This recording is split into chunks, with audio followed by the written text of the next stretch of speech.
Hello everybody, Ellie here for WhoCulture, and we did it! Everybody give yourselves a round of applause. In fact, as of recording, I'm recording this on Thursday. We've literally got, if you really want to think, ooh, it's very close, technically it's tomorrow night. I know midnight technically means it's Saturday morning, but come on, it's tomorrow night. How exciting. We actually made it. And in the last week or so, there has been so much news and marketing going on promoting Doctor Who. I mean, they're over in America. It's huge. And as such, lots of little tidbits and things have been dropping, so we thought we'd just gather some of those last ones together before the show drops on Friday, Saturday. Now, there will be timestamps in this video, so if there's things you want to skip or certain things you really want to get to, then just look at the timestamps and you can skip around. So first of all, anyone who follows my social media pages will be aware that one of my happiest places to go is Disney World. This time last year, or around this time last year, I actually went to Disneyland in California. There's a Tardis currently at Disneyland, California. There was a Tardis in Disneyland, California. How amazing is that? I know that a lot of people got concerned about the Disney involvement, but, you know, can you imagine if they ended up putting a Doctor Who ride at Disneyland?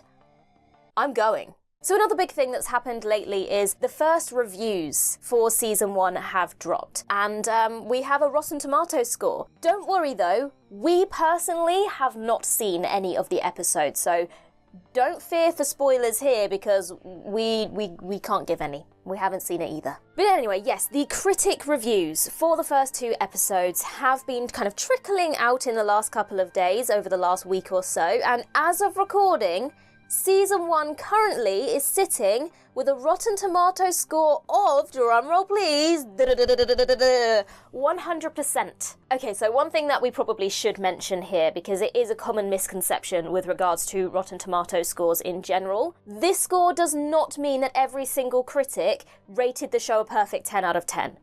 What this basically means is that 100% of critics gave it a positive review. But that could be anything from 6 out of 10, 7 out of 10, 8 out of 10, 9 or 10 out of 10. But it does not mean that every single one of them gave it 9 or 10 out of 10. So, for example, if we take a look at the Daily Telegraph, they gave it a 3 out of 5 or 6 out of 10, and then Collider gave it 8 out of 10. So, yes, as I said, we haven't got complete and utter top scores from every reviewer, but they are all of them are positive, so none of them go below 6, I guess. So as for the reviews themselves, I'm not going to go through all of them in great depth here, because that would take me a very long time. There is one that I would like to single out, however, and it's from our colleague Mick Jost over at Cinema Blend, and this is what he had to say about it. The iconic series will definitely turn more heads, and I believe re-enter the conversation as the best modern sci-fi series currently running. So based on that, first of all, woohoo! And second of all, I mean, isn't this basically what we want for Doctor Who? We want it to be amongst the big hitters on TV. We want it at the same level that Star Trek is at the moment, say. And I feel like with season 1, the way it's going and the marketing and the Disney involvement in terms of promotion and marketing, it definitely feels like it's on the right track. Oh, also, another one I am just going to quickly mention is a quote from, I want to say it's called Engadget. I apologise if I said that wrong. And they said, oh, and they fixed the title sequence. Thank the Lord. If you remember, when we first saw this new title sequence, I liked it up until we had this PowerPoint-looking animation when the Doctor Who logo came on screen.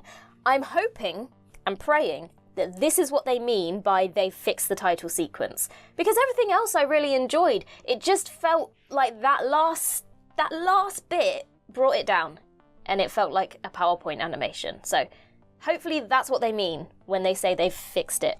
So the next little tidbit that I'd like to cover is the plot synopsis for the penultimate episode, which is The Legend of Ruby Sunday. If you are going into season 1 and you don't want to know anything, as I mentioned, there are timestamps on this video, so if you don't want to hear anything about this episode, even the little plot synopsis, then skip to the next timestamp. I won't be offended. So this comes from Radio Times, and this is what it said. The Tardis is on a top-secret mission, heading straight for the unit tower in the middle of modern-day London. But 10 floors below, a long-buried secret has been waiting since the era of the Third Doctor, and Ruby's mother holds a vital clue that might change her daughter's story forever. I mean, I was already very excited about this episode. I think the two-part finale are the two episodes that I'm most excited about. But this synopsis has just heightened that excitement even more. I'm so intrigued by this. So, there's a connection to the Third Doctor in the series finale. I think this is a good moment to almost highlight, there were a lot of fans concerned that because of the renaming of it as Season 1 and this kind of emphasis on it being a kind of a rebirth of the show of sorts, that the show was going to step away from incorporating lots of things from the past. This, to me, suggests we can put some of that worry to rest. I mean, the Third Doctor, it's not even like we're doing something from New Who.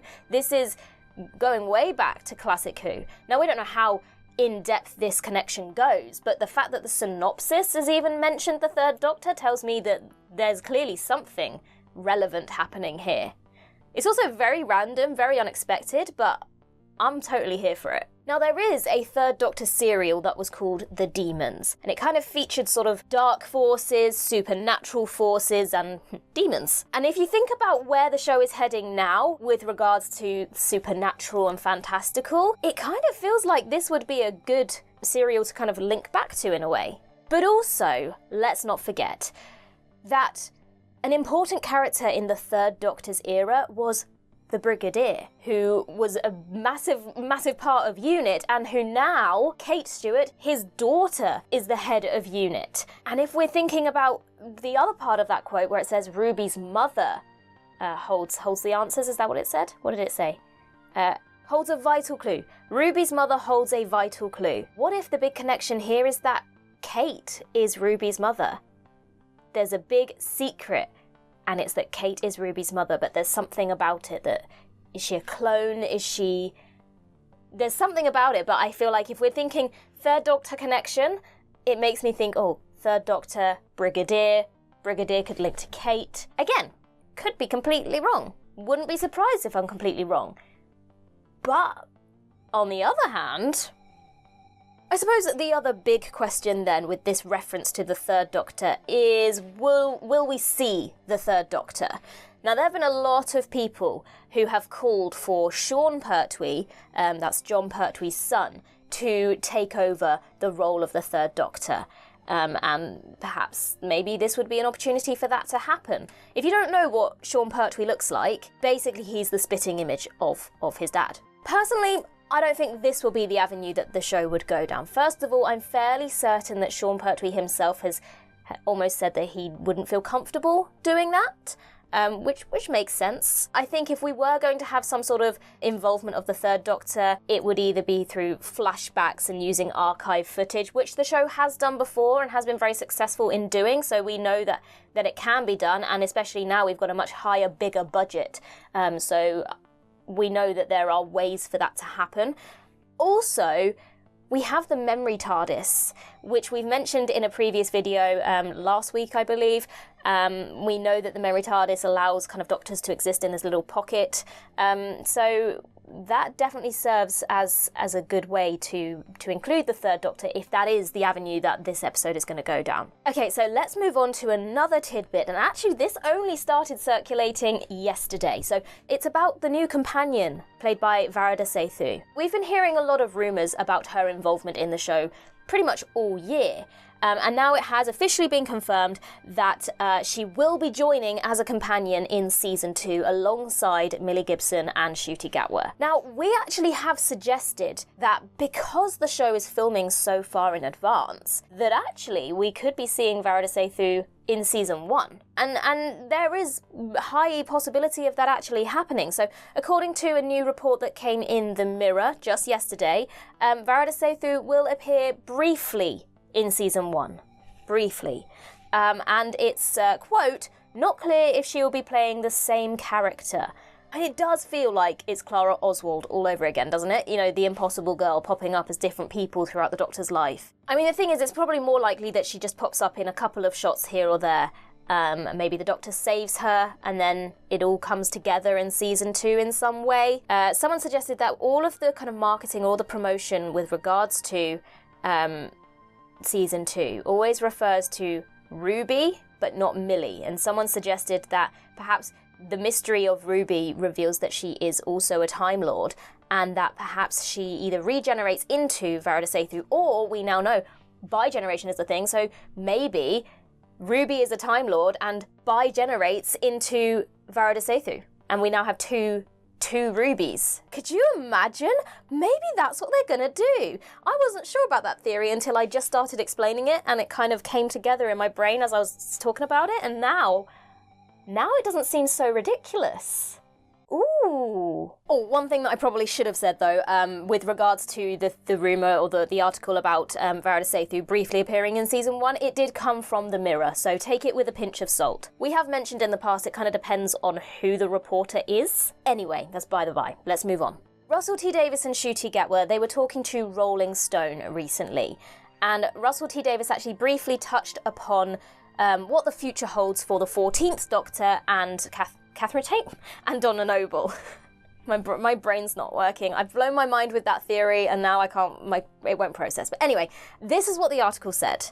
The focus will primarily be on new stories and characters, rather than replaying the series' greatest hits over and over. Though Tennant's Doctor uncharacteristically survived the introduction of Gatwa's, Davis says not to expect him or Tate to appear again. That was their ending.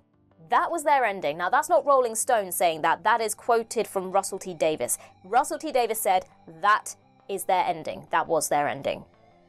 That seems quite definitive. And then if we need any more confirmation, he also told The Times, that's Russell T Davies told The Times, David is parked and retired and it's all Ncuti's show now. Genuinely. Not that David might be coming back. He's absolutely not coming back.